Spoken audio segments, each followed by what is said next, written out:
and I will die and kill for them if necessary. Go to ground, go to ground, go to ground, go to ground, go to ground, go to ground, go to ground, go to ground, go to ground, go to ground. It's all about that warfare, boy. Give ground, give ground, back up, give ground, give ground, back up, give ground, give ground. It's all about that warfare, boy. Take ground, take ground, take ground, take ground, take ground, take ground, take ground, take ground. My soldiers take ground till I'm stand down. Take ground, take ground, take ground, take ground, take ground, take ground, take ground. My soldiers take ground till I'm stand down.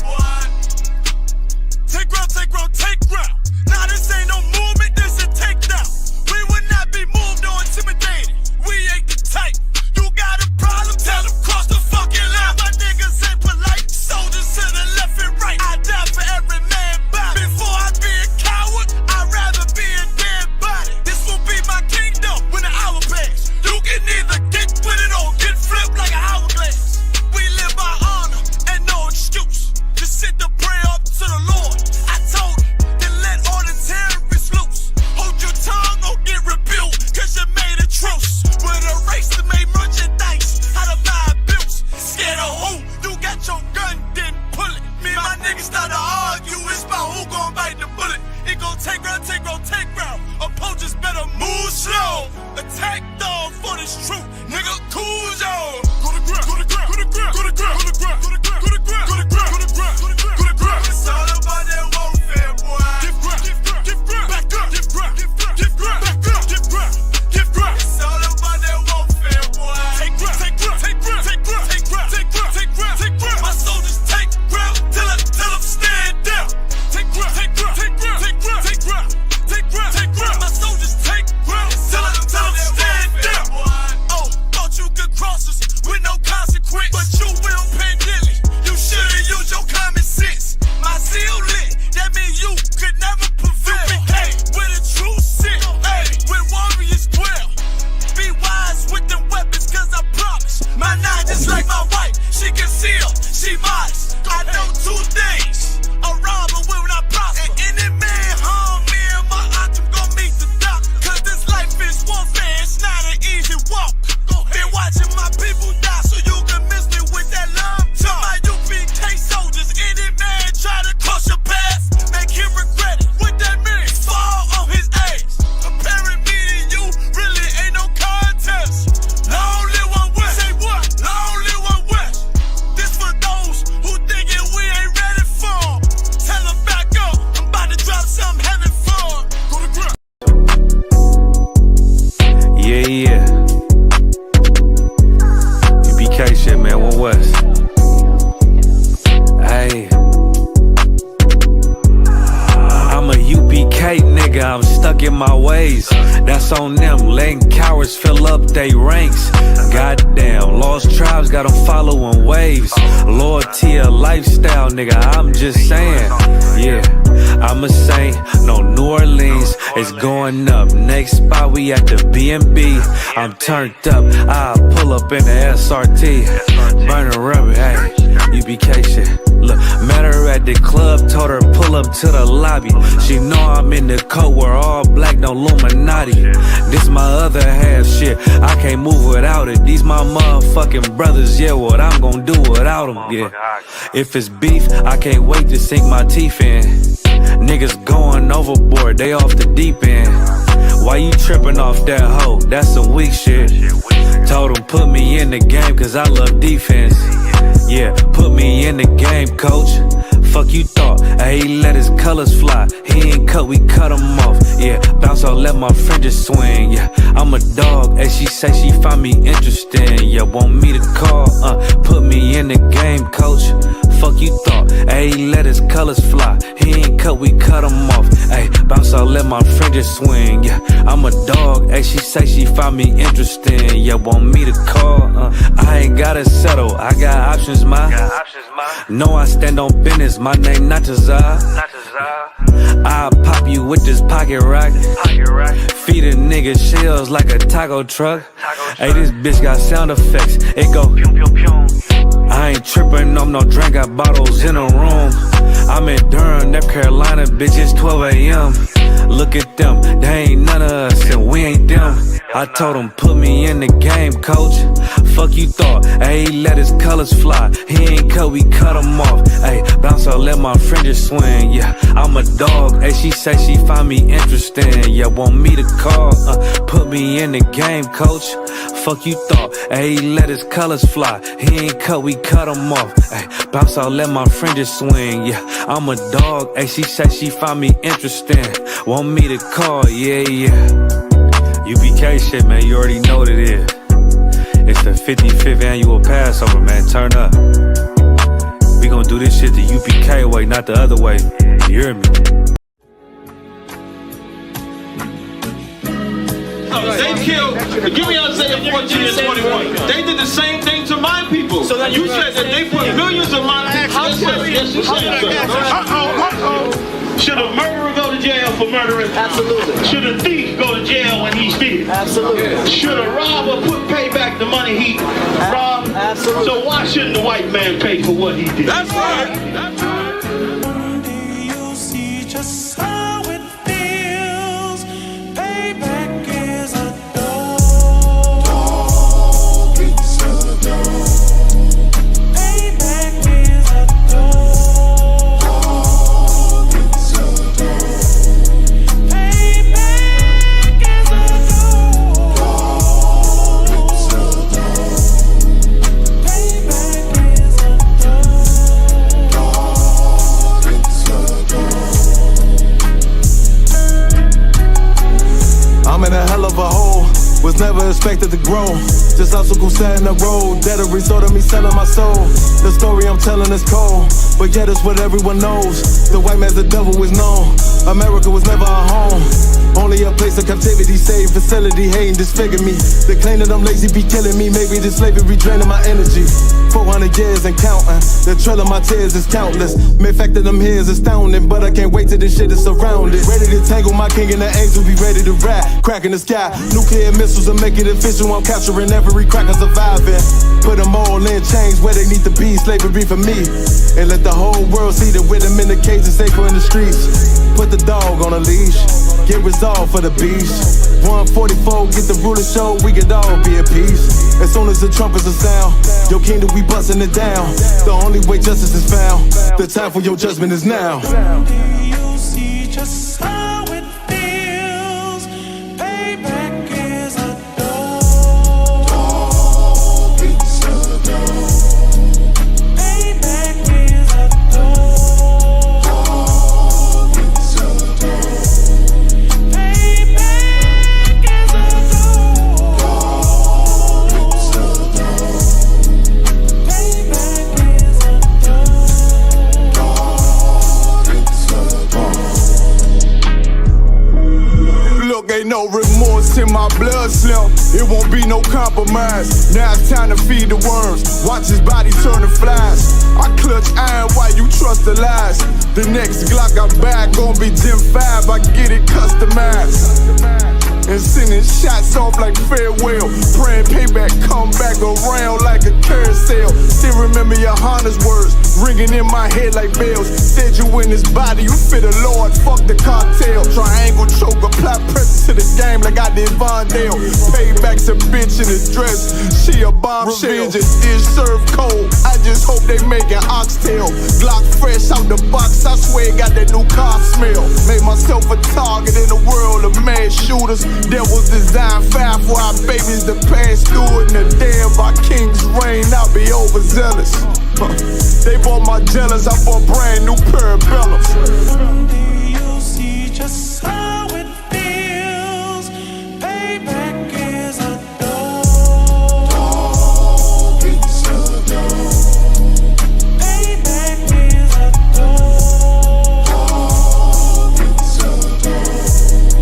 Payback is a dog. Dog eats a dog. Payback is a dog. Dog eats a dog.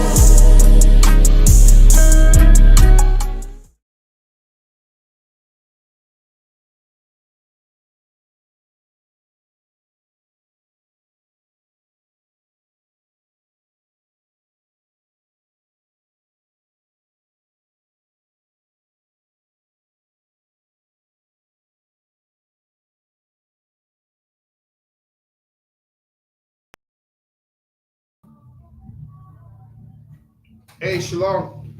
Lord and Shalom. All right, this is the Wednesday night history class. Check out Commanding General Yohanna's radio show, 2 a.m. UK time, Monday and Wednesday. We have classes here Monday through Friday.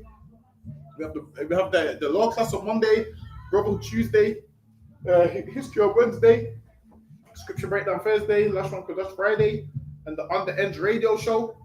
And you know what? So today we're going to go into a bit of history like we do every Wednesday. Any question, on topic, off topic, you can ask your question. No question is too small. No question is stupid. Ask your questions. But because we what time is it? Because we're a bit late, we're going to jump straight in. So Lucky, how about you guys? You got to get the slide, Bob Kishore. Come on. The history of sugar in the Caribbean is also the history of slavery. So now it says the history of sugar in the Caribbean is also the history of slavery. So always remember, sugar and history go hand in hand. So always remember, when you see someone putting sugar in their tea, also remember that tons of black people had to die in order for them to get the sugar. Go ahead. And oppression on a scale that Europe had never known. See, and it goes, this was oppression on a scale that Europe had never known. Because why? The English began to oppress the brothers that was, getting the... Oh, so lucky, let me go back a slide. That was getting the sugar and so forth.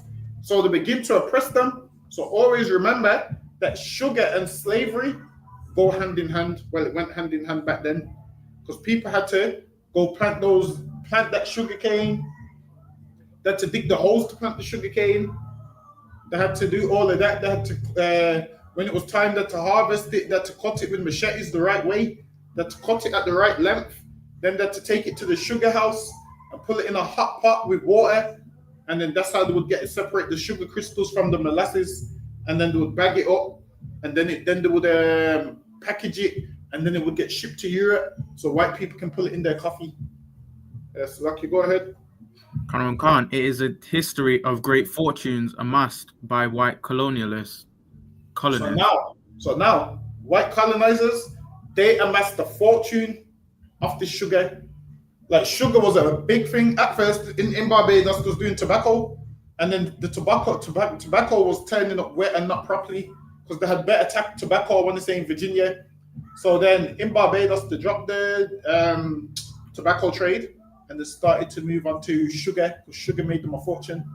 So Lucky, go ahead. Khan, from Europe and the enslavement of millions during its boom in the Caribbean. It began with the introduction of the sugarcane plant by Columbus from the Canary Islands to Hispaniola. So now they would bring the sugarcane plants and then they would plant it white because different soil produces different results. So they said, you know what, this soil looks fertile, let's try and plant this here. And they would plant it there and then you would end up cultivating that sugarcane. So now they brought this sugarcane plant to Hispaniola. That's Lucky, go ahead. The soil proved suitable for the growing of sugarcane, and in 1516, the first sugar mill was established there. 2 years later, a contemporary account described fields of sugarcane that were wonderful to see. So now they brought the sugarcane plant, and now they have fields of sugarcane that was wonderful to see, which lets you know how much sugarcane plants they actually brought, well, sugarcane seeds that they actually brought there. So Lucky, go ahead. The cane as thick as a man's wrist, and as tall as the height of 2 men of medium stature. So now 2 men of medium stature, and the sugarcane was as thick as a man's wrist. So that's what they was growing, and they was making a ton of money off it. That's one sugarcane we're talking about. Imagine they had thousands of millions. Go ahead. Called by the Spaniards a trapiche. The first sugar mill was powered by horses that turned the wheel by moving steadily around a machine. So now the horses would move steadily, and that's how they would cut the cane and so forth. Go ahead. If horses or oxen were not available, slaves were used. So now, if they didn't have horses or oxen to do it, like see how you tread the grain and all of those kind of things, how the oxes do it. Now they had horses and oxes doing it here. If those weren't available, they would have slaves doing it. So the slaves would have to turn those wheels, which is a job in itself, man. What people went through for them to eat sugar was a lot. That's lucky. Go ahead. Khan. Later, Jews in Brazil invented a water-powered mill, which the Spaniards called an ingenio, which produced twice as much sugar as the trapiche. This method of producing sugar had one drawback. It was confined to areas with plenty of water. The cultivation of sugarcane spread to the English and French colonies in the Caribbean. So now the Portuguese had it first, and now the Spanish, and then now it fled to the French and the European colonies. So they saw, damn, this sugar's making some money, man.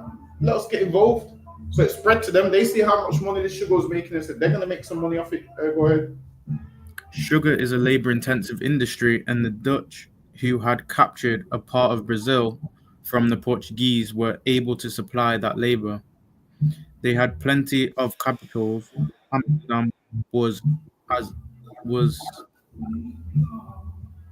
as important as London was in raising the capital in the mid-17th century, but the merchants there tended to prefer the certain profit from trade to the uncertain one from colonization. Accordingly, 13 years later, when the Portuguese reoccupied Brazil and expelled the Dutch Jews, the Portuguese occupied Brazil and they expelled the Dutch Jews. So those Dutch Jews there, they expelled the Dutch Jews. Go ahead. Many moved to Barbados, where they invested. Now, many of those Dutch Jews that was expelled from the Netherlands, and there's other Sephardic Jews, where Sephardic Jews is talking about your Spanish and your Portuguese Jews, whereas the Ashkenazi Jews are the ones that was from like Eastern Europe and so forth. But the Sephardic Jews was from like Spain, Portugal, North Africa, and so forth. So now these Dutch Jews, they was expelled, and what these Dutch Jews did, they then came to Barbados. Go ahead. Where they invested their capital in the sugar industry. So now the Dutch Jews, because they was expelled, they came to Barbados and they started getting involved in the sugar trade. The Dutch Jews started getting involved in slavery and the sugar trade and all of those kind of things. So they was kicked out of one land and said, all right, well, if we go to this next land, we can make money off of enslaving these black people.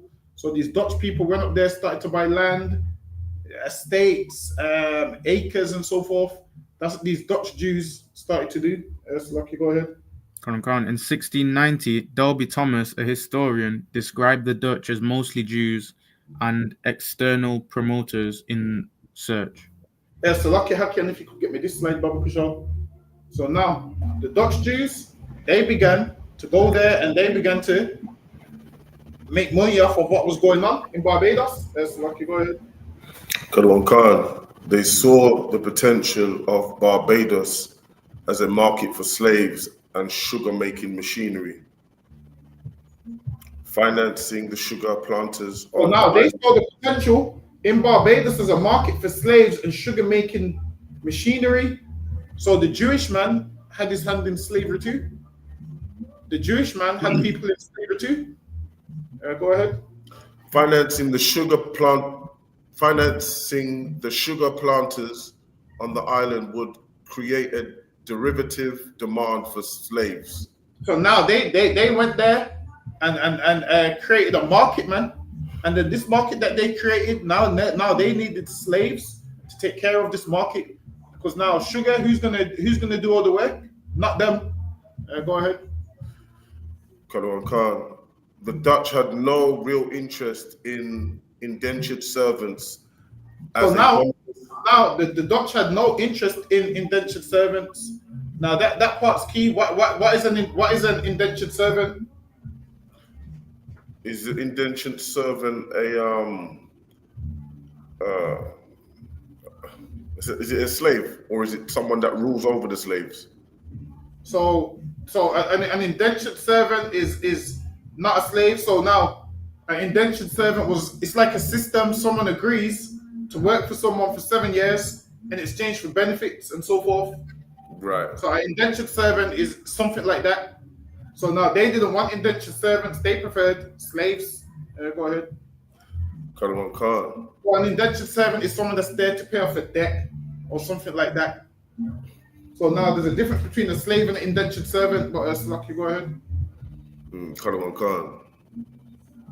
The Dutch had no real interest in indentured servants as a dominant system of labor organization on the island. Although they had engaged in the indentured servant trade from Ireland in the 1630s. So now they're engaged in the indentured servant trade from Ireland. So now a lot of the white people from Ireland, they was indentured servants. Some people call them white slaves, but they was indentured servants. They had a better deal than you because why? They was just a servant for 4 to 7 years.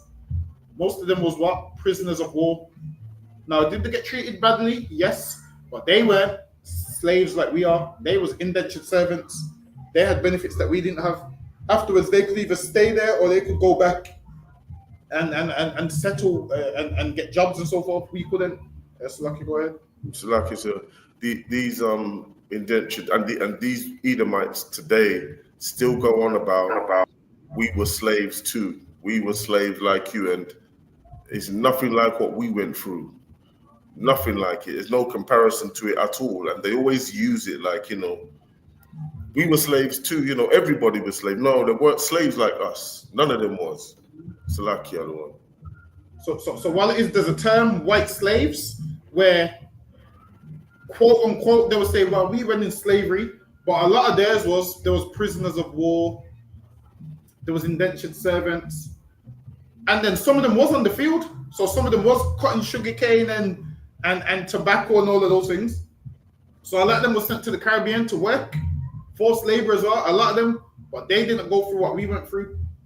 Their quote unquote slavery had an end, whereas ours didn't. Yes, go ahead. And so like they had a choice, didn't they? As well, like you just said. Because a lot of them was prisoners of war. So if they was causing in England, they were sent to Barbados, and that's their prison sentence. At the end, didn't you say something about they can, after the end of the thing that they've served, they can either do what? Go one way or the other, right? Well, some of them could go back. That's the indentured servants. But a lot of the prisoners of war, they didn't have no end to their sentence. So they was just there as prisoners of war, probably up until the day they died. So they would be on the field. So just like us then. Because their treatment was a lot better than ours. What they was doing, what we was doing, but they would be more like, back then, they would be more like your house slaves. So they were still doing work, but not on the scale that we was. So they were still out there in the field, but not on the scale that we was. They was out there on the field because of their own crimes and their behavior. We was outside on the field because we was black, so there's a difference. We was on the field because we was black. They're on the field because they committed crimes, they're prisoners of war, and it's white on white crime. So theirs ain't the same as ours. Now, if black people enslaved us, we wouldn't complain. We'd just be like, yo, we'd speak about, black people need to do better. White people tell us, well, white people was in slavery too. That don't mean nothing to me. You need to speak to white people about that. That's what they need to do. They need to speak to their own people. If they have an issue with them being enslaved because that's their people. Now me, I'm a black man that's not supposed to be under your rule. So I'm going to talk about what happened to us. Whatever happened to you, I don't care about none of that. That's you need to speak on your behalf about that. But we're going to speak on our behalf, man. Listen, I don't care if one black man was a slave and there was 10 million white slaves. I'm speaking on behalf of that one black man. Don't try and water it down with we was in slavery too. No one cares, man. If you feel that, if you cared about you being in slavery, you would speak about it. They only speak about it when we speak about it. Understand this, that when they say that they was in slavery too, that should lead them to the next point, that the oppressor is the devil, that he even enslaves his own people. So them saying that, trying to justify it, doesn't make no sense. You only make the oppressor seem worse. Because if he enslaves his own people, what kind of man is he? Enslaves his own people. So whenever they say that, you just let them know, well, do you agree that that man's the devil because he even enslaved his own people? They say that to us thinking that's going to make us say, oh, true. No, that's going to make me say he's more of a devil because he even enslaves his own people. Khan. Good one, Khan. As we have seen in Captain West's narrative, chapter 5, the leading position of the Dutch in the slave trade meant that they saw indentured servitude as inimical to their new world economic and social interests. Besides being Jewish, Salakia the one. Salakia.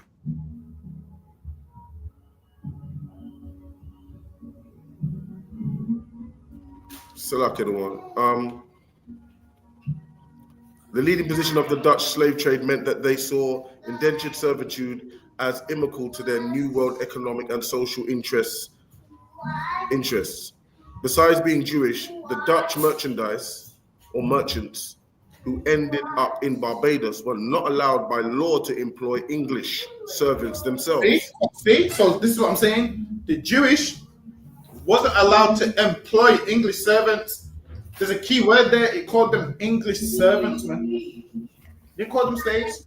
Then the Dutch Jews weren't allowed to employ English servants. Go ahead. So like he didn't call them slaves. He said English servants. Exactly.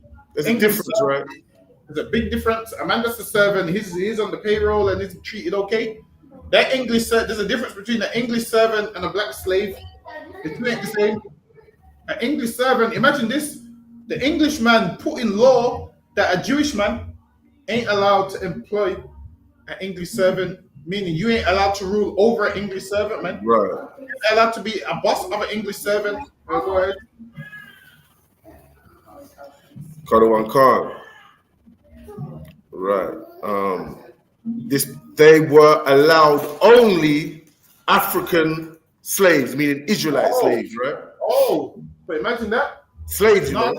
Like English servants, they're allowed to rule over slaves, which we know was Israelites because they was taken to these places. So imagine this: the Englishman that was poor, the Jewish man weren't allowed to rule over him, but the Jewish man was allowed to rule over African slaves. Now we know they're talking about Israelites, but they're going to say African. But I'll read that part one more time. Salaka the one? Read that part for me one more time. Neither were they allowed to buy indentured of early settlers, nor later the Irish or other white. Hold on. Go up a bit. You skip some. Go up a bit. Oh, okay. Oh, I did. Yeah, Salakia.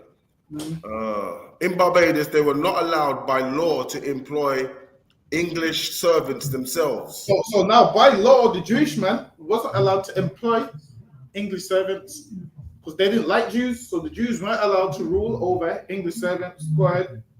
Kadawan Khan.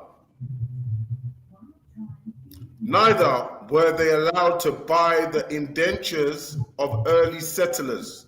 And they weren't allowed to buy indentured servants, meaning the Irish and so forth. It's from Scotland and so forth. Go ahead. Nor later of Irish or other white. Oh, no, you skip the part about the black slave. Oh, I'm sorry. No, the black slave is the African slaves. You mean? Yeah. Let me get that part. That's what I'm coming to. I just went back a bit to no. Nor later of Irish or other white slaves. So now there wasn't. Listen, in the Caribbean, when white people say they was in slavery too, what kind of slavery was they in? Because they wasn't allowed to. The white slaves wasn't allowed to be ruled over by Dutch Jews, because the white man understood like, nah, we're not having them rule over our English brothers, man. Go ahead.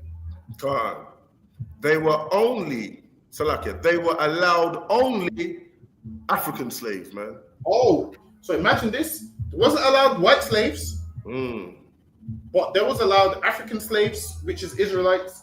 So now, this is how you know when white people say they was in slavery, there's a difference, because English people didn't allow the Dutch Jews to rule over English slaves.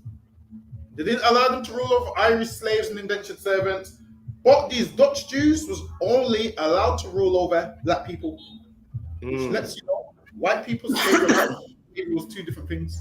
They can rule over us, but they can't rule over them. And that's documented. That was in law. That was in law, man. Lucky, go ahead. Right. Can't, sir. Sugarcane had been introduced to Barbados by a Dutchman in 1637. See? And these damn Dutch Jews introduced sugarcane to the Caribbean by what? Carrying the seeds there and planting it in the fertile soil. And those like, oh, this soil is good for growing things. Like sometimes you might have a seed that's excellent, but the soil you plant it in ain't really that good. So it don't grow. So what do? You need to take these seeds other places and see where it grows. And the Caribbean was fertile. The Caribbean was very fertile, so they took their seeds there and they seen it grow and said, yo, we need to get slaves to take care of all this, man. And the slaves ended up being us. Go ahead. So like just a quick question if I could. So England, right? The English, right?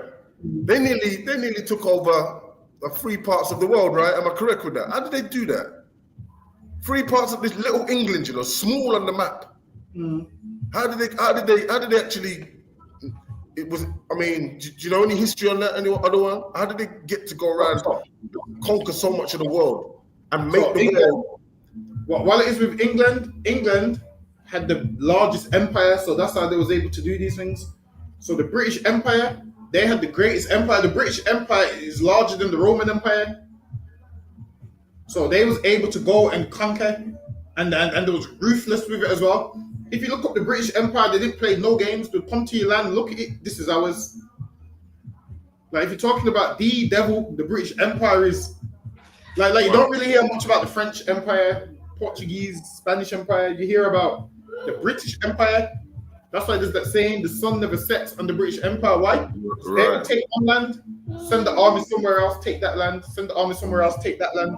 And then if they were stronger than the French and the Portuguese, whatever lands the French and the Portuguese would have, England would just go to them and say, yo, move up, man, we're taking this now. Like that. So they would let other countries discover it and see that it makes money, and they would step in. What they would do is just send more soldiers than you've got. You got 1,000 soldiers, they're sending 10,000 soldiers. Wow, like that. Okay. So when you say empire, yeah, do you mean like soldiers and an army? When you say empire, they got the biggest empire, you say, right? So when they say empire, meaning they had the most colonies. So now, not even on the numbers basis. Let's say England had 1,000 men to 6,000 enemies. They would find a way to subdue those 6,000 to be afraid of them. So what you'll find is when they step foot like on the island in the Caribbean, there would be more slaves than them, but they're so strategic that the people are afraid because of the weapons that they would have. Right. They will do that, and then money buys power, man. Once they get money, they get power. They get ships. Imagine you see a man. Forget seeing the men. Just imagine looking at all the ships that he's got. Just think, if you go to war with a man and you've got one gun and you see this man with a machine gun, loads of them, you're gonna be like, wow, when I run out, I'm going this handgun. So you're gonna see all of that and you're gonna be fearful because of those things. So yeah, the British Empire near enough embodies the white man being the devil, the empire. Okay. Yeah, that's heavy. Four for that. Slovakia. Sugarcane, was grown at first simply as fodder for cattle and crushed to make sweet drink for local use. See, and now sugarcane was first crushed to make sweet drinks for local use. Go ahead. And fodder, what's fodder? Is that like something for the cows them to eat, cattle to eat? Like crushed it? I don't know. You can look it up. I can't even look it up on this one, you know. The one. Let me put it up for you. Yeah. What the hell that is? Let me check. Cows. It's cow what? Cow fodder. Oh yeah, it says food, especially dried hay or straw for cattle and other livestock. Oh, okay, so they crushed it down to give it. Okay, yeah. For cattle and crushed to make sweet drink for local use. The planters had no knowledge of how to turn the cane into sugar. Sorry, where was this again? What land was this? Oh, this is in Barbados. Right, so black people there didn't know how to. They're saying black people there didn't know how to. No. This is talking about the planters. Oh, so the planters had no knowledge of how to turn the. Oh, right, okay, right, I got you. These are the Dutchmen, right? Dutch people then. That came over. This would be the Dutch and the English because a lot of them was there. Right, I got you. The planters had no knowledge of how to turn the cane into sugar. Richard Ligon, 1657, gave an account of the beginnings of the sugar revolution on the island. As cultivation started in 1642, his is an almost contemporary account of its introduction. Now, this one's going to give you an introduction of how it all started. This is a contemporary account. So, Lucky, go ahead. Right, Khan. At the time we landed on this island, which in the beginning of September 1647, we were informed partly of those planters we found there, and partly by our own observation, that the great work of sugar making was but newly practiced by the inhabitants there. They say sugar making was newly practiced by the inhabitants there. Let's Lucky, go ahead. Right, so they might have learned it from them then, the people then that was there. Some of the most industrious men, having gotten plants from Pernambouc, a place in Brazil. So now it said earlier that Columbus brought the sugarcane plant from Brazil. So they brought it. So that's how they got the plant from there. So they moved them. They had them seeds. They started moving it and planting it in the Caribbean, and it grew. Go ahead. Calm. And made trial of them at the Barbados. So now the trial ran it in the Barbados. Go ahead. And finding them to grow. So now the trial ran it in Barbados. They planted the seeds and said, "Let's see if these grow." And they planted more. And then the growth. Lucky, go ahead.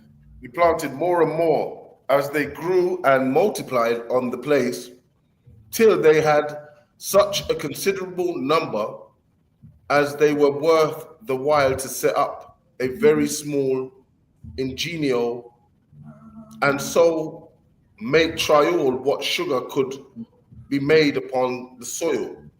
So now the reason Can I read that again? This is old because this is his account.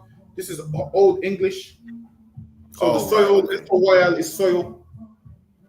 So all of that is just old English. That's Lucky Haban, you guys could get me this one. Khan, the secrets of the work being not well understood, the sugars they made were very inconsiderable and little worth. But about the time I left the island, which was in 1650, they were much bettered, for then had the skill to know when the canes were ripe. So now over time they learned to know when the sugar cane was ripe. So understand this, not everyone can just grow certain things because you don't know when it's ripe, when it's not ripe. You're just thinking, yeah, this is sugar. I don't know if you've ever tasted sugar cane that's not really ripe. Go certain places, especially certain places where they don't know what they're doing. You can buy two sugar canes and they don't taste the same. One's ripe and one's not ripe. The ones that ain't ripe it feels like it tastes like there's no sugar in there. So you have to catch it when it's ripe. So Lucky, go ahead. Which was not. They were grown greater proficiencies both in boiling and curling them, and had learnt the knowledge of making them white, but not so excellent as those they make in Brazil. Nor is there any likelihood they can ever make such. So this man wrote this account, but that account was premature because afterwards they mastered sugarcane. So Lucky, go ahead. As the events have shown, Ligon was certainly wrong on this last point. The sugar industry became not only the staple one in Barbados. So now sugarcane became the staple of Barbados. Now, when you see Barbados, you're thinking the staple of it is Caribbean and Rihanna, nah. This whole sugarcane, man. This became the staple of Barbados. Go ahead. But the island itself became known as the Sugar Island. See, and that was its nickname, and the Sugar Island. Imagine it produced so much sugar that Barbados was known as the Sugar Island. Today you call it Barbados, but back then they nicknamed it the Sugar Island. Why? Because so much sugar came from there. And who was making all of this sugar? Black people, man, with the exception of a few white people. So okay, go ahead. However, Ligon was correct in foreseeing the expansion of the large plantation at the cost of the smaller one. I believe when the small plantation of the poor men's land, 10, 20, or 30 acres, which are too small to lay sugar plantations, be brought up by great men and put into plantations of 5, 6, or 700 acres. Imagine, so now they wanted this much sugarcane that they said, nah, them small lands ain't no good. We need bigger plantations of 700 acres, man. 700 acres is a lot of space. That's lucky, go ahead. That 2/3 of the only asked for 40 acres, man. And these devils had 700 acres just for sugarcane. That's lucky, go ahead. That 2/3 of the island will be fit for plantations of sugar, which will make it one of the richest spotations on earth under the sun. The transition to sugar growing changed the face of Barbadian society. So now all that sugar changed Barbados, man. Go ahead. The small tobacco planters were wiped out, and large. So now, remember last week we went over that they used to do tobacco in Barbados. Now the tobacco planters are wiped out. Why? Because they got this new thing which is making more money than tobacco, sugar. Because now tobacco was doing better in Virginia, and Virginia was what? A British colony also. So there's you know what? We'll make tobacco in Virginia. Can you imagine how much money the oppressor was making? You got tobacco booming in Virginia. You got sugar booming here. You got cotton booming elsewhere.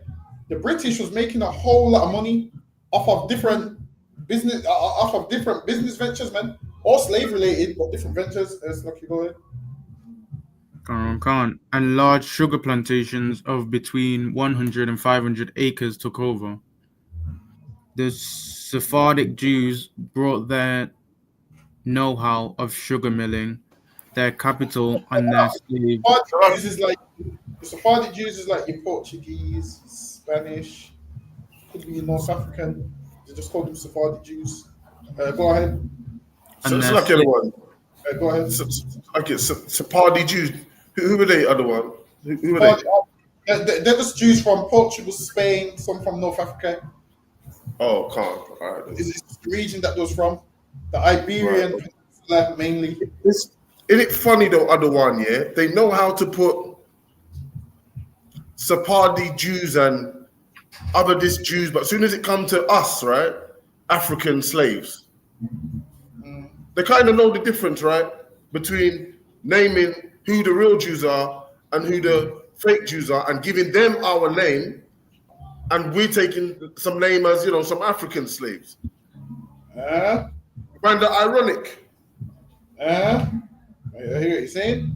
So now, these ones here, these would be Sephardic Jews. So the reason to put Sephardic Jews here is to let you know this is different from the Ashkenazi Jews. So these ones, Sephardic Jews, I believe they're the different dialect.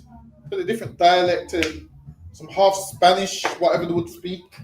Some Spanish and Portuguese and whatever else. So these Jews came to Barbados because they was kicked out of, if you know anything about Queen Isabella and so forth, they started kicking them Jews out of their lands, man. That's lucky, go ahead. And their slaves with them to Barbados. Wherever they went, they brought with them their skills as businessmen. See, and their people brought those businessmen. So they came there and started enslaving people also. Go ahead. And their experience as sugar planters, refiners, and brokers. See, so now the Jewish man brought his sugar planting skills to Barbados. Go ahead. They also brought with them the machinery needed for sugar refining and advanced money on long credit to the planters to buy it. They taught them the art of planting, harvesting, and milling, and most important of all, sold them their black slaves. Oh, they did what? Sold them their black slaves. So they taught all these things, and then they sold their black slaves, man. They sold them their black slaves. Imagine this man gets a nice name, Sephardic Jews, and you just get black slave. That's what they call you, man. That's lucky. Go ahead. Can't. Again, either on long credit or against the first refined Imagine sugar. they sold black men on credit, man. Like, yo, check this one, man. A man will take a slave and say, yo, give me this slave, and then when he works enough money out, I'll pay you. And then Credit. A man will take a slave on credit, like, yeah, don't worry, just send them to me. He's gonna work for 2 months, and the money that I get, I'll give you the money from that he made. Imagine this. You're working to buy, you're working to pay for another man, to pay another man's debt. Imagine that. You're working so this man can own you. That's how it would work, man. You don't have your credit. And so like, you know, if I may, right? And they say, pull up your socks, right? Just get on with life, man. You're just complaining, you know. Everyone can get a job. Everyone can have a head. You can have it. Stop complaining. You black people are always complaining about you can't get a job and this, that, and the third. It's right here, man. Right here. This is the reason why we're where we are. And they're always saying, pull up your socks and stop complaining. Because of this here. It's like, you know. We're all the way slaves, black slaves at that. And now you're working so another man can get something for free. And that's just how they've been treating us. The Jewish man would buy us, sell us. So whenever the Jewish man comes up and makes that like, yeah, I'm a Jew and you're a Jew. Back then, I don't care if you was a black Jew back then, you're still going into slavery no matter what you believe, man. That's right. Being Jewish couldn't save you back then. So lucky, go ahead. Before the advent of sugar, that's the end of the paragraph. So lucky, Hakim, if you could get me this one. There were only a few hundred black slaves on the island purchased from Dutch slave traders. And now it says there was a few hundred black slaves on the island purchased from Dutch slave traders. Even the Dutch was involved in selling slaves, man. All these European nations was involved in selling slaves. That's lucky, go ahead. It was during the early days of sugar planting that the supply of indentured servants began to run out. So now indentured servants began to run out, meaning they didn't have enough indentured servants. They didn't have enough indentured servants for the amount of sugar that they had. So the indentured servants was the Edomites that was in Barbados. Go ahead. It was during the early days of sugar planting that the supply of indentured servants began to run out. Many signed indentures in the early days of the colony. So it says many signed indentures in the early days of the colony. Them was indentured servants. We wasn't indentured servants, man. Go ahead. So that's why I don't know why they keep saying that. Irish and black. Like they've got something the same as us. They got nothing the same as us. They were indentured. Some of them were Irish, right? Other one.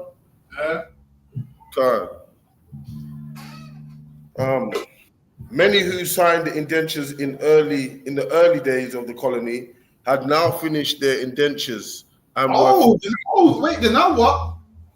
They now finished their indentures and were free men and women. That's what I'm saying. Read that one more time. Yeah, can't answer. Many who signed indentures in the early days of the colony had now finished their indentures and were free men. They finished their indentures and was free men and women. Imagine that, they got free men. Go ahead. Others had died of cholera. What is? I can't see it from my I side. know that word. What word is it? Is it dysentery? CHOLERA. Cholera. What's that other one? Hold on, let me check. I never can remember it. I know it's some kind of infection. Yeah, that's diarrhea. Oh shit. Okay. Right. I think that and dysentery is interchangeable. You can die from diarrhea. Yeah. Yo, back in the days, loads of kings used to die from that shit.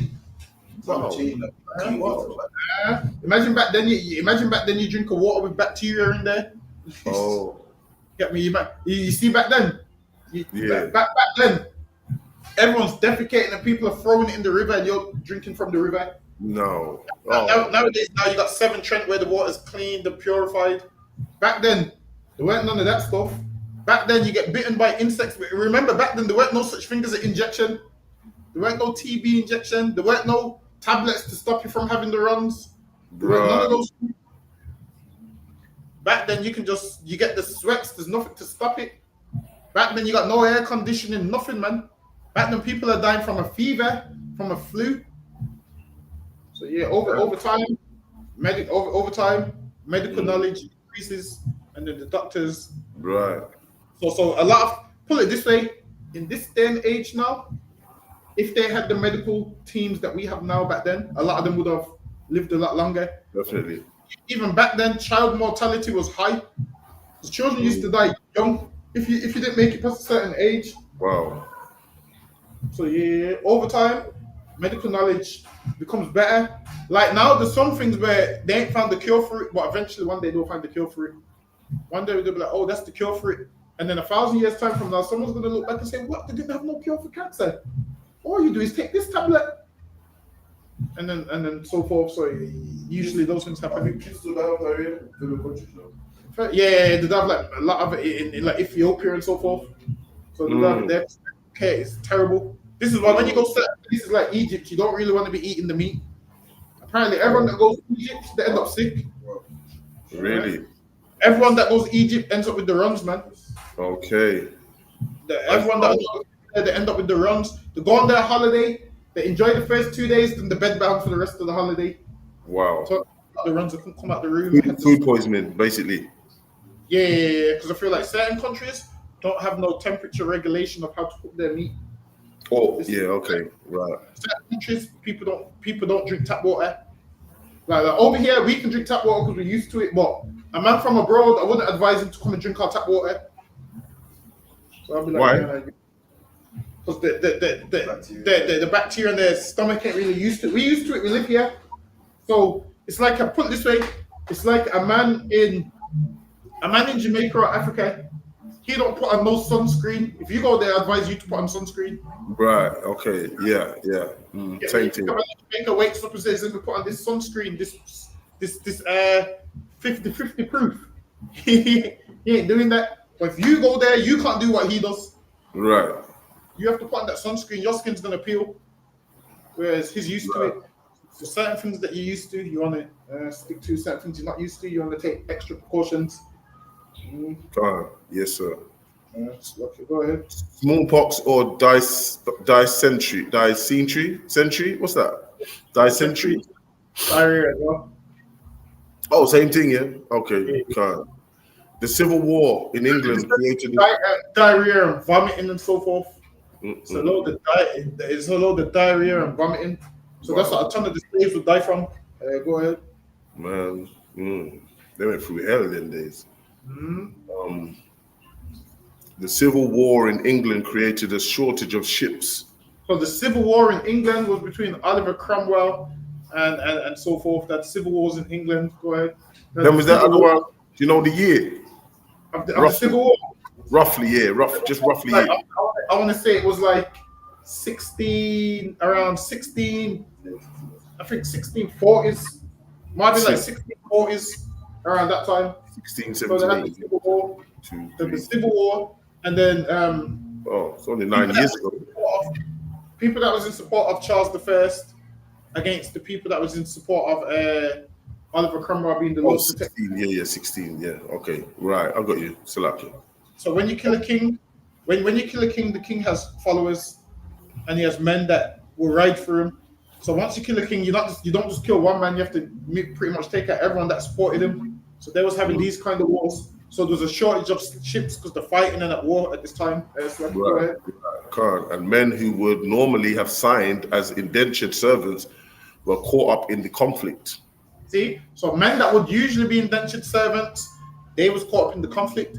So they couldn't get these indentured servants because these indentured servants was too busy fighting in the civil war in England. Go ahead. And the men who would normally have signed indentured servants were caught up in the conflict. To ease the labor situation, the Dutch Jews, with their experience of transporting African slaves to Brazil, now turned to importing them to Barbados. However, so read that part one more time. And the men who would normally have signed up as indentured servants were caught up in the conflict. To ease the labor situation, the Dutch Jews, with their experience of transporting African slaves to Brazil, now turned to importing them to Barbados. See, so the brothers in Brazil are Israelites, man.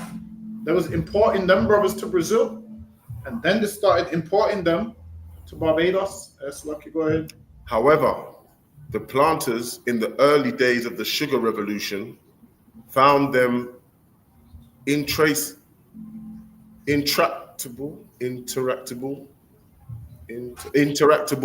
and difficult to train.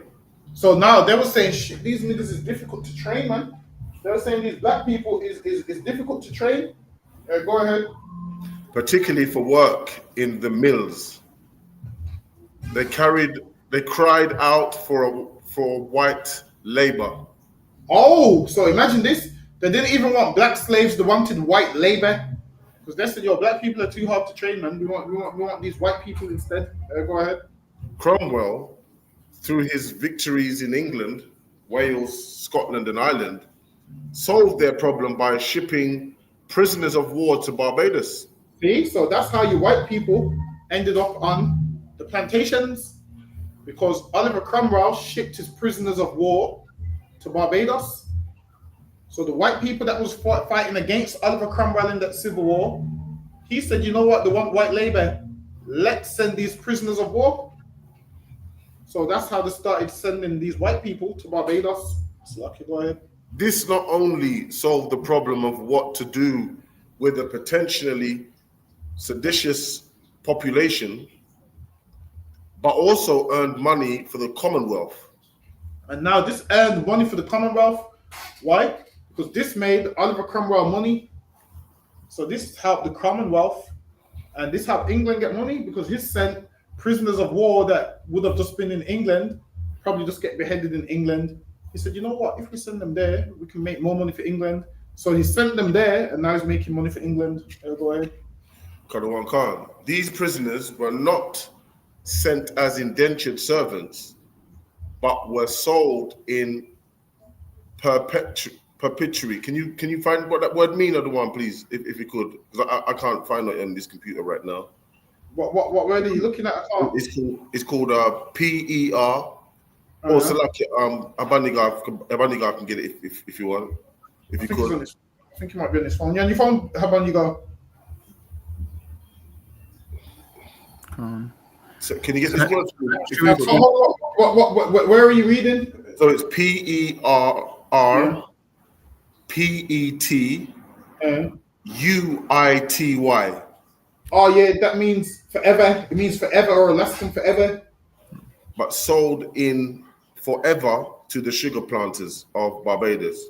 Oh, so they were meant to be there, just there for good, basically. They were there for good, yeah. So these prisoners of war, he just sold them there for good. Why? Because you don't want a prisoner of war to come back free to your country. So what do? You send them somewhere to where there won't be no problem for you no more. So he sent them there for that reason. So the ones that lived there for good, that ended up staying there, they was prisoners of war. They weren't just some random white men that just ended up in slavery because they was white. No, that didn't happen. There was prisoners of war, so that's why they ended up there. Similar to what they're doing now with Ghana, innit? They're trying to send our prisoners over here to Ghana, isn't it? You mean Rwanda? Rwanda, Salakia, yeah, Rwanda, yeah. Kind of Yes, the same.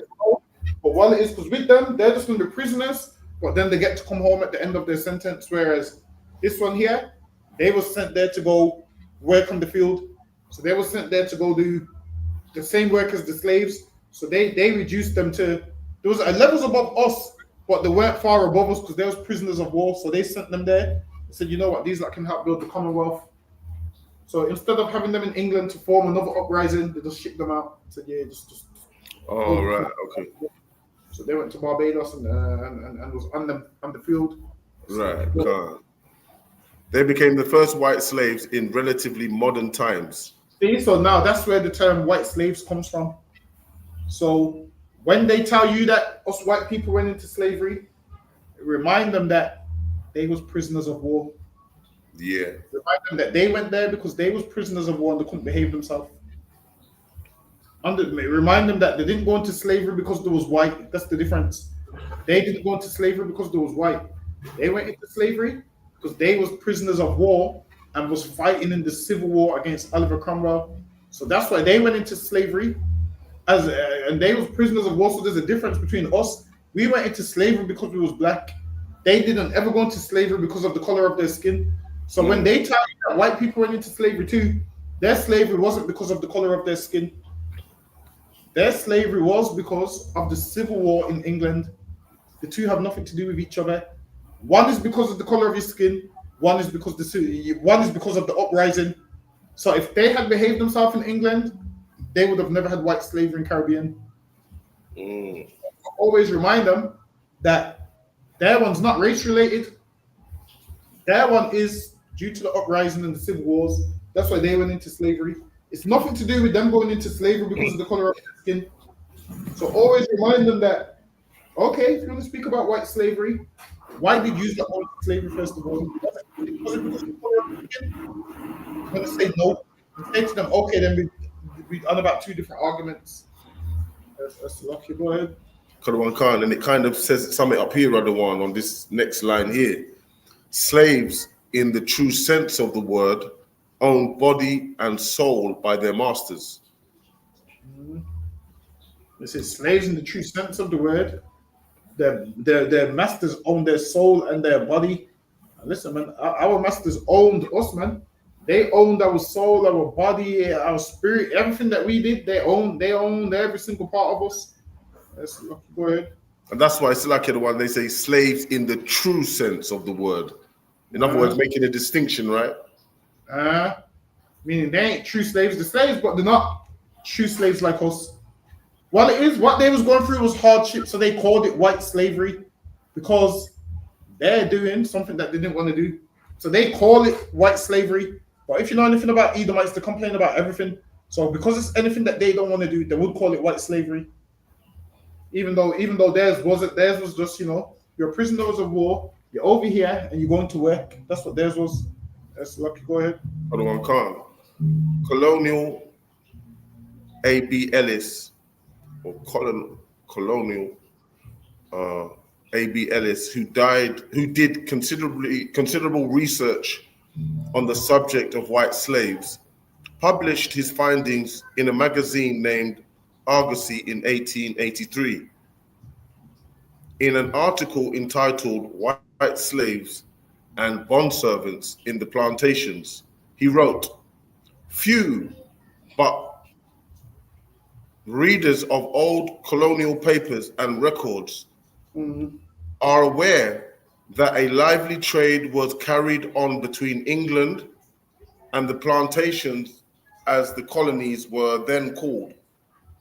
From 1647 to 1690, the political prisoners were sold to the colonists. So it says the political prisoners were sold to the colonists. So understand this, white people wasn't sold because they was white. They were sold because there was political prisoners. Go ahead. For various terms of years, sometimes for life. Sometimes for life. Now, nowhere did it say they were sold into slavery because they was white. Now, you were sold into slavery because you was black. Your slavery was racial. Theirs wasn't. So that's the difference between us and them. So whenever next time an Edomite goes to you and says, well, white people went into slavery too, you need to say and say, well, why did they go into slavery? Was it because of the color of their skin? They're going to say no. Now, we went into slavery. Why? Because of the color of our skin, man. They didn't go into slavery because of the color of their skin. Theirs was because what? Those political prisoners. Right. Meaning theirs was justified. You're a criminal. Of course, you're going to have to do some work. Of course, if you cause an uprising and civil wars, you're going to get shipped out of the country. That's why they were shipped out of the country. Theirs had nothing to do with race. Lucky, go ahead. Old records in the Barbados Museum and Historical Society files show that, according to the planters, estimates Barbados alone received thousands of prisoners of war. See, and Barbados alone received thousands of prisoners of war. Go ahead. That's the end of that other one. Lucky, how about you guys? If you could get me this one. Khan of war who were regarded as white slaves. A survey carried out in 1650, even before the advent of the Irish white slaves there, showed that the island had a population of 20,000 white men. So now they have a population of 20,000 white men. Go ahead. The first evidence we have of white men being sold is from Wales, where 240 Welsh bachelors were sold in May 1648 for a shilling each, and So they're selling these white men for a shilling each. Go ahead. And shipped to Barbados. 10,000 prisoners were taken at the Battle of Worcester, mainly Scots with some German mercenaries. Now they started to get Germans and Scottish people, and all of these was prisoners of war. But go ahead. They were marched to London, and of those who survived, about 1,500 were shipped to Barbados to be sold, presumably by auction to the planters there. So now these men, they were shipped to Barbados to be sold. Go ahead. A German soldier of fortune, Heinrich von Auschwitz, gave an account of conditions there. He mucked out of pig houses, swept out slave quarters, which he described as the most demeaning job for any white man. Now white men are complaining about the work that they have to do there. They're saying they have to sweep out houses, and they're saying this job is inhumane for any white man. What they're basically saying is, yo, these jobs is for black men. Why the hell are we doing them? That's what they're basically saying. Go ahead. And worked in the fields, in the cane fields under a sweltering sun for 12 hours a day. Now they was complaining because why? They're working in the sun for 12 hours a day. So now they're prisoners of war, and of course they're going to call this slavery because they're doing something that they don't want to do. Go ahead. With an hour's break for a lunch of boiled maize. Von Auschwitz was lucky. After 18 months of sweated labor, he was ransomed by some German merchants for 800 pounds of sugar. So now this to save this man from slavery, they brought him out of slavery for like what? 800 pounds of sugar. Whereas try buying a black man out of slavery, man, listen, that shit's rarely gonna happen. These white German men was able to buy themselves out of slavery. Not all of them, some of them. Go ahead. And returned to Germany. And he returned to Germany. He had a happy ending in the end. Now you tell me about any of these black men that was on the plantation and ended up getting free and was able to return back home and minimal. Whereas these men was able to do a few years in the field and return back to Germany. We didn't get them privileges that they have. So go ahead. Where he wrote an account of his sufferings. Nothing further is known of the 19 fellow German missionaries. The other men that went into slavery with him, what they call white slavery, nothing is known of them men. So lucky Alban, if you could get me this one. They were transported in appalling conditions, kept locked under decks amongst horses. On their arrival in May 1656, the master of the ship sold your miserable petitioners to most inhumane and barbarous persons for 1,550 pounds weight of sugar apiece, as the goods and chattels of Martin Noel and Major Thomas Adeline of London. So, let me read that again, other one, please. I didn't quite get that. All right, so this part right here, what it's basically saying is it's letting you know that these Edomites is going to do a petition. So they're going to speak to like the council because they're upset with the white slavery. Right. So they're going to speak to the council and say, yo, this is inhumane and blah, blah, blah, blah. So right, that's okay. where they are right now. Right. And did they have to pay for that? What was that for? 1,550 pounds of weight of sugar a piece. So hold on, you can read it. Hold now. This is talk. So it's talking about when they was locked under the deck. Hold on, let me see if we can read it from here. It says soldier measure petitions to most inhumane and barbarous persons. So hold on, one second. Hold on, Carl. Yes, Lucky, go ahead, Hakian. Hold on, Carl. You want to read it again, yeah? Yeah, go ahead. They were transported in appalling conditions, kept locked under decks amongst horses. On their arrival in May 1656, the master of the ship sold your miserable petitioners. So now the people that was petitioning, the master of the ship sold them. That's what that's talking about. Right. To the most inhumane and barbarous persons. So now they were sold to the most inhumane people ever. That's what it's saying. The most barbarous persons for the sum of pounds of sugar. Right. Okay. Their petitions, right? They're basically their complaints. Yeah. Right. Okay. They say, okay. Right. Okay. A piece as goods and chattels of Martin Noel and Major Thomas Adeline of London. The petition goes on that those sold were the aged of 67 years old. So 67 is 67. Yeah, 70 is So score is 20. Yeah. 67. Go ahead. Divine officers and gentlemen, they were marched to the plantations where they endured the most unsupportable captivity, grinding at the mills, attending the furnaces, or digging in the scorching island, having nothing to feed on, notwithstanding their hard labor. So now the person's complaining about all this hard work that he has to do, like we ain't been doing it for years. Go ahead.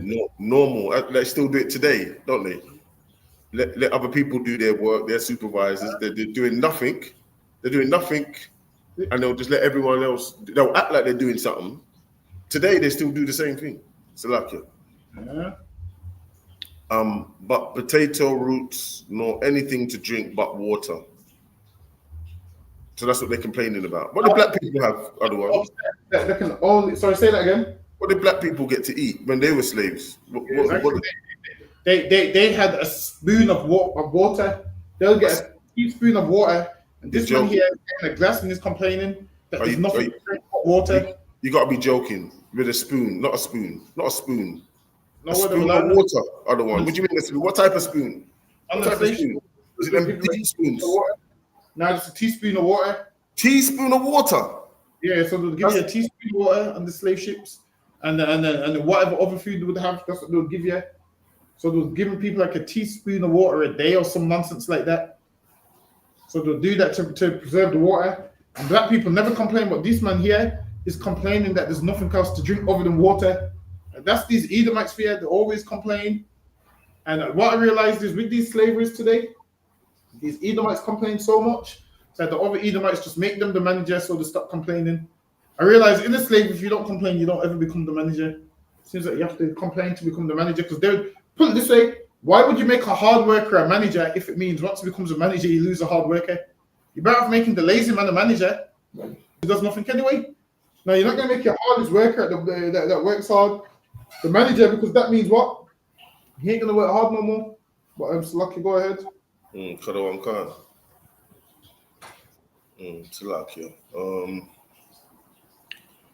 petition continues to describe the treatment by their Christian masters as being brought and sold. And now the oppressor's crying, and now put Christian in brackets because he's saying, yo, how can these Christians treat us like this?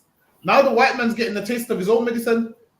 Now these oppressors is getting a taste of their own medicine. They're upset like, yo, how can a Christian treat us like this? When we were saying, how can a Christian treat us like this? Imagine this. These white slaves are saying, yo, these men are meant to be Christian and look at how they're treating us. And what do we do as black people? Get treated worse than this and join them Christians. This don't make no sense. Imagine this. This white man smart enough here to know a Christian. If you're a Christian, a man of God, you shouldn't treat people like this. He's smart enough to know that either Christianity is wrong or you're not a Christian. We ain't smart enough to know that. This is what we do. We treated bad like that and we join Christianity. That's what we do. Which lets you know we're backwards. That's lucky. Go ahead. Yeah, Cuddle Khan. Brought and sold from one platter to another, or attached as horses and beasts for debts of their masters, being whipped at the whipping post as rogues for their master's pleasure, and sleep in stalls worse than hogs in England, and many other ways made miserable beyond expression or Christian imagination. And they said, yo, this is beyond Christian imagination. They're saying, yo, you see, even the oppressor understood, like, yo, if this man's a Christian, he ain't supposed to treat us like this. Even they know there's something wrong with the treatment. The most ungodly people on the planet understood that this ain't how a Christian's supposed to treat us. So how are us, who's supposed to be the most godly people on the planet, not see? Go ahead. Another accompanying letter sent at the same time to the Chief Justice of the High Court reads, "My noble lord, I beg your lordship's pardon for the rude approach by a slave." So now this man's wrote to him saying, "Oh, I beg you, my pardon."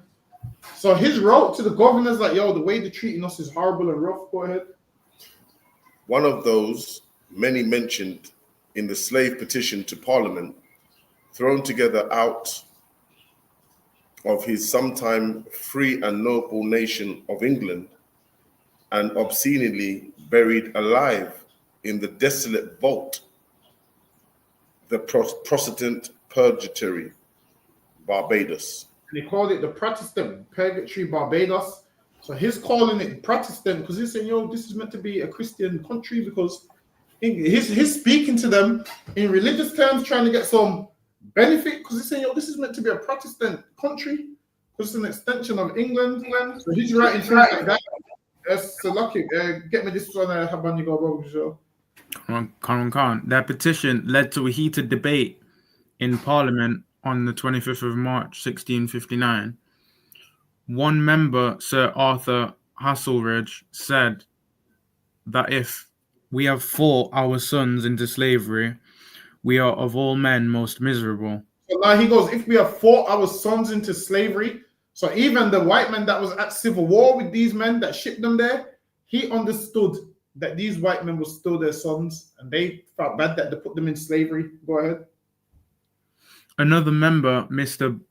Boscawen, pointed out that if such conditions were allowed to prevail, our lives will be cheap as those of Negroes. Imagine that, man. He goes, if we let this slavery go on, our lives will be cheap as much as these Negroes, man.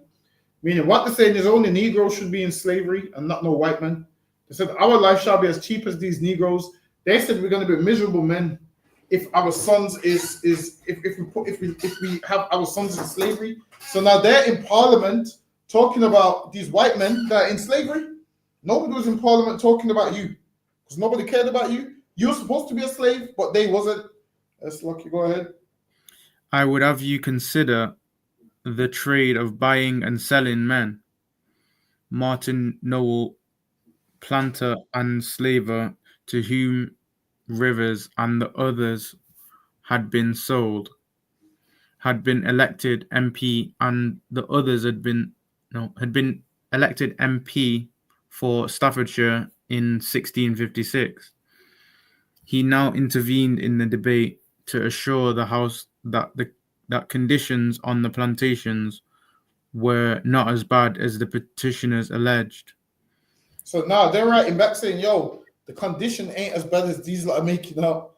They say, nah, the condition ain't as bad as they're making up. Because the Edomites is complaining like, yo, it's rough out here. The slavery is horrible. And so forth. Go ahead. That the servants, as he called them, were better off than the common husbandmen in England. And that the Barbados was a place as grateful to you for trade as any part of the world, not as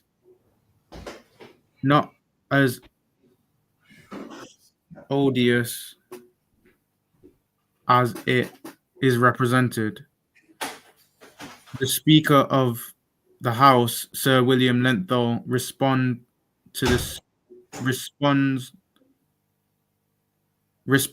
to the evidence that said, I hope it is not the effect of war to make merchandise of our own men. So now they said, I hope it's not the effect of war for us to make merchandise of our own men, because these white men was ending up in what they would call white slavery. But there's no point them calling it white slavery, because they was prisoners of war. Because of war is why they ended up in that condition. Now they call it white slavery, whereas they're making out like they went into slavery because of their race, the color of their skin, but they didn't. They went into slavery because of the war. So that's the difference between us and them. Our slavery was based on our color. Their slavery was based on them being prisoners of war. Because you will have white people come up to you and talk about white slavery, white slavery, white slavery. This is what they need to say. We were slaves because we was prisoners of war. They wasn't slaves because of the color of their skin. That's the difference.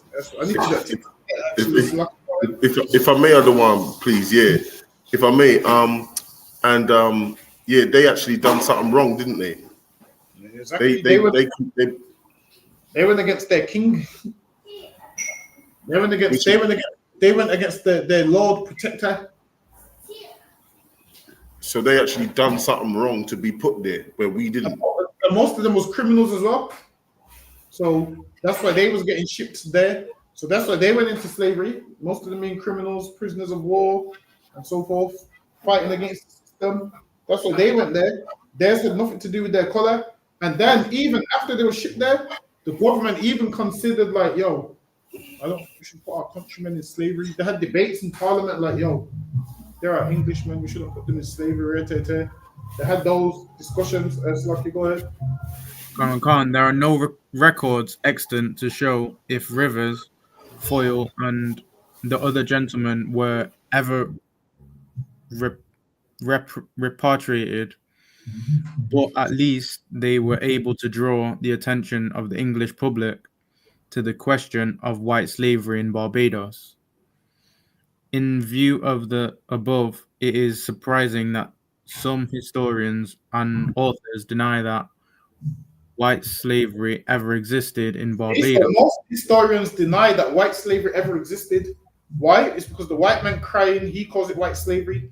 But what it is, this was these like just being prisoners and was forced to work. So they gave it the term white slavery to make it sound worse than what it is. So white people run with that term today, white slavery, white slavery, white slavery. Go ahead. Calm. For instance, Michael Creighton in his Sinews of Empire, 1974, states that there is absolutely no evidence that whites were ever true slaves in the English. Well, now they call it white slavery, but there's no evidence that they was ever true slaves. They didn't go through what we went through. Now, was there on plantations? Yes. But was it as hard for them as it was for us? No. Go ahead. Khan. He goes on to quote Eric Williams, who in his Capitalism and Slavery, 1942, states that whites were never quite slaves in the sense that blacks were. And even they understand that whites were never quite the same as slaves as blacks were. What we went through was real slavery. What they went through, what they went through is a glimpse of what they're going to go through in the kingdom. That's what they went through, man. They went through a glimpse of what we're going to put them through in the kingdom, man. and they cried about it and called it white slavery. You want to see white slavery? When Jesus Christ returns, you're going to see white slavery, man. Right. That's what you see. You think this was white slavery? When Jesus Christ returns, you're going to see white slavery, man. Right. That's what you're going to see. And it's only right. And it's only right, everyone. It's lucky. Go ahead, LeBron, you go. However, Creighton does admit that the unfortunate Irish captives and perhaps some Barbados criminals were servants for life without indentures. See, and it says the Irish and some of the criminals. The reason they was there is because a lot of them was criminals, man. That's why. A lot of them was criminals. So criminals go to jail and so forth. A lot of them was criminals. So their jail was the plantation, man. They didn't go there because the color of their skin. Go ahead. Just what the Irish captives endured as servants. Salakia, Abaniga, you know, you're just supposed to read up to the Just where it's yellow, yeah.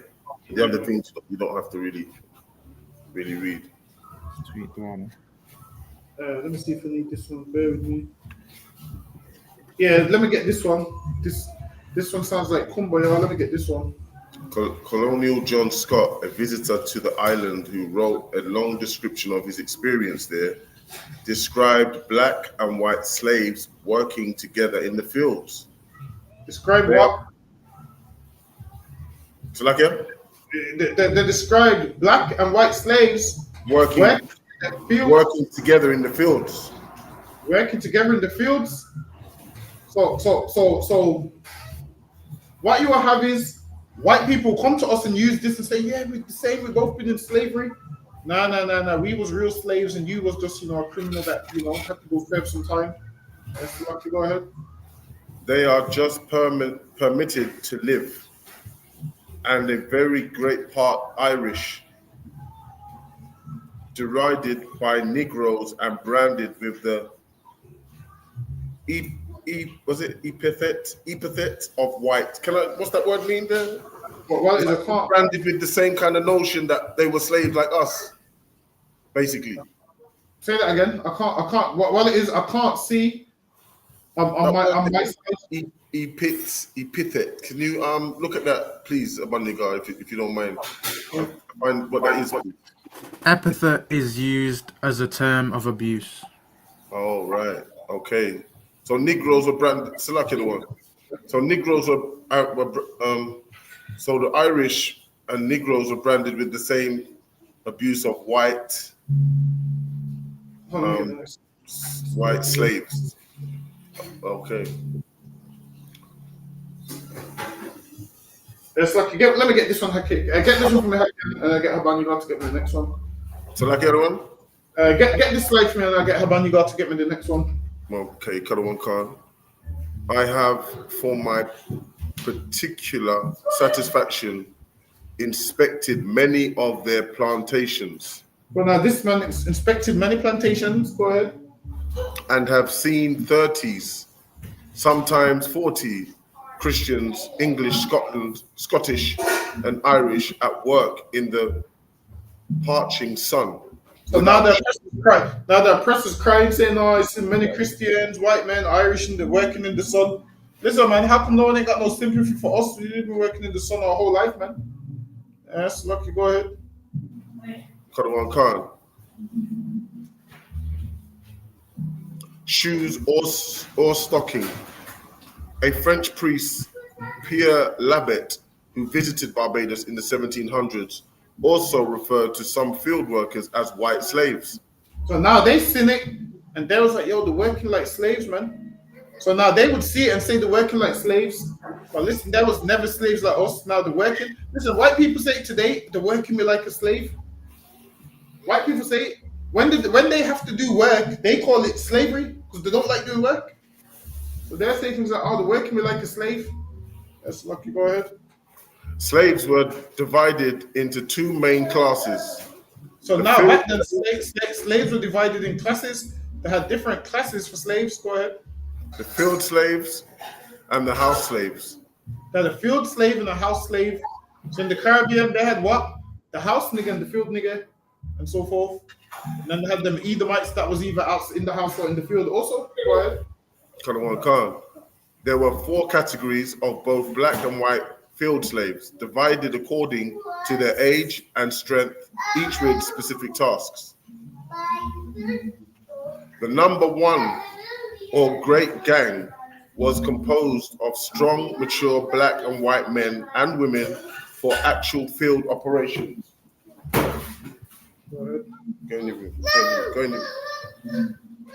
They preferred the hardest work on the plantations.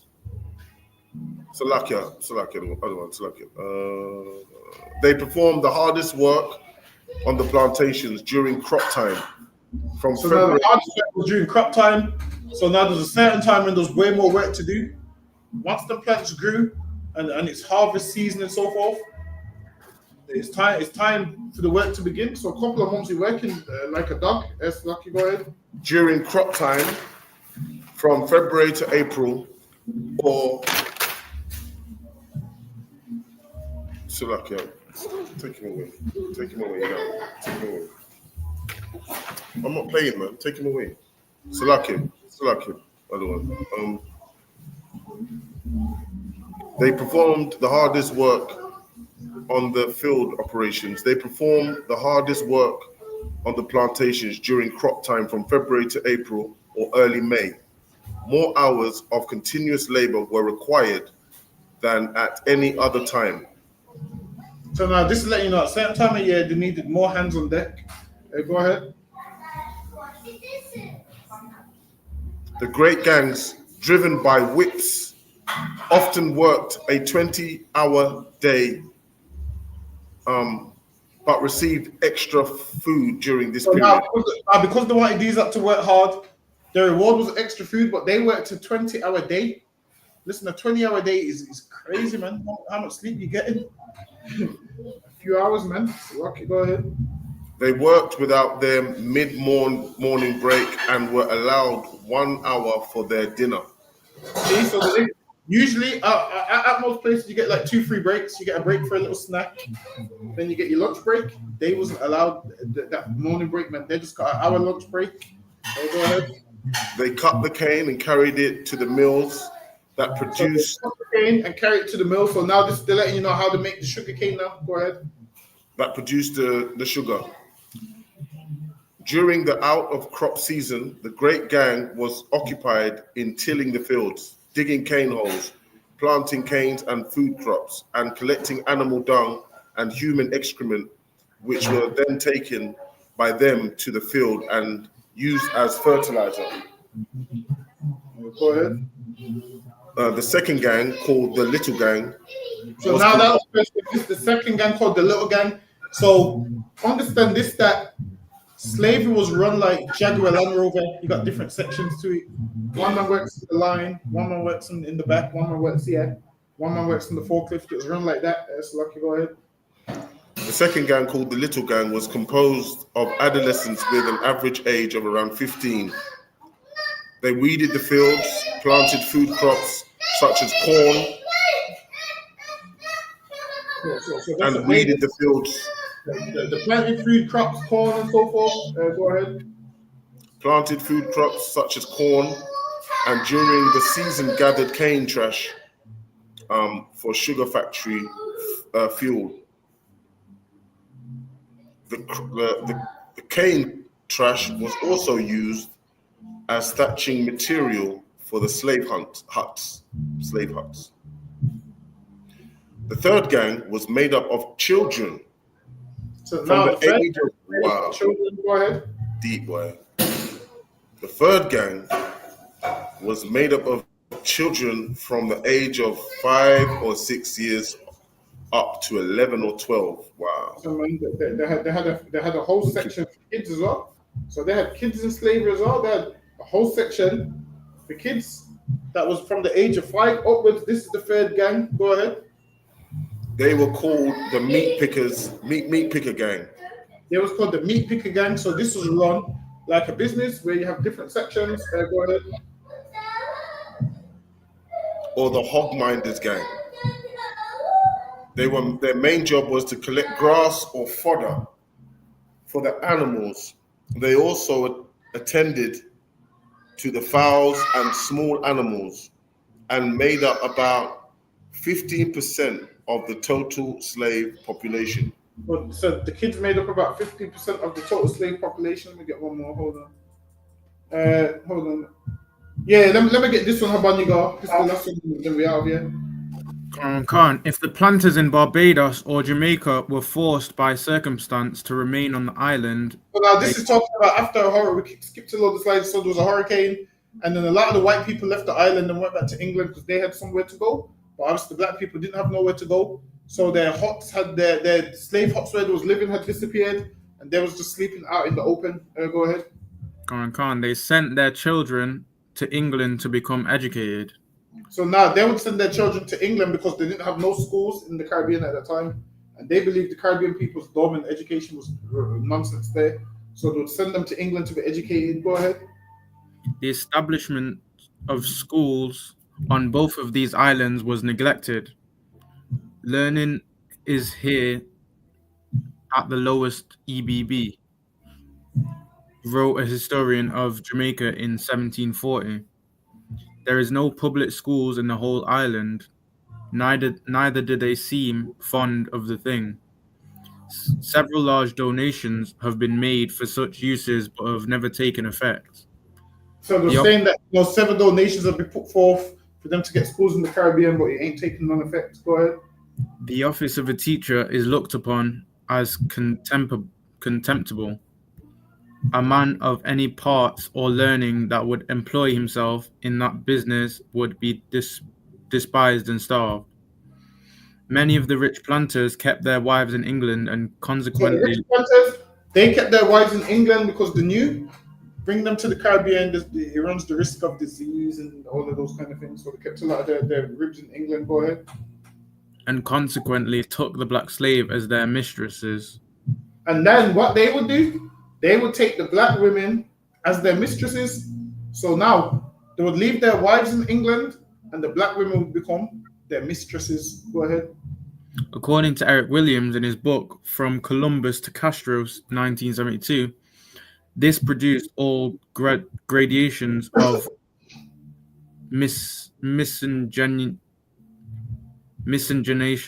which produced from their game of washing their blackamoors white. So now they had a thing where this was a game where they would wash their blackamoors white. Go ahead. That is, the planter slept with his daughters. So this is what would happen. The white man would rape the black woman, and then they would have a child. They would have a daughter. So this is what would happen.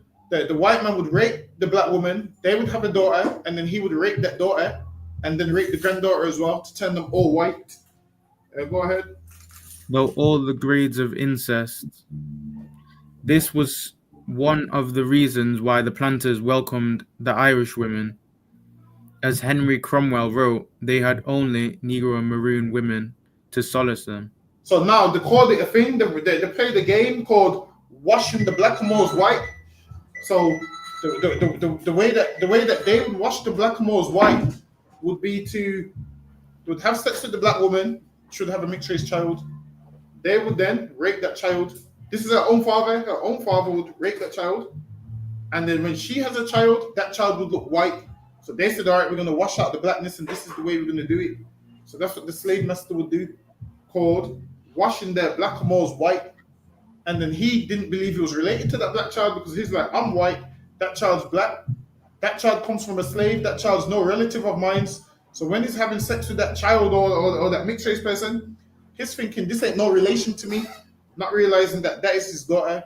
Then he would get them pregnant, and then over time would all look white, and he called it washing out the black. Anyway, so that's the class over up on the time. So like, how can you can call it? Men of Israel, Ahmadian Shabbat, Ahmadian Barak, Yahweh Hashem Shabbat Kafam. Yo, Jamatar, any sisters in the class or no one? Hello, all. Class dismissed.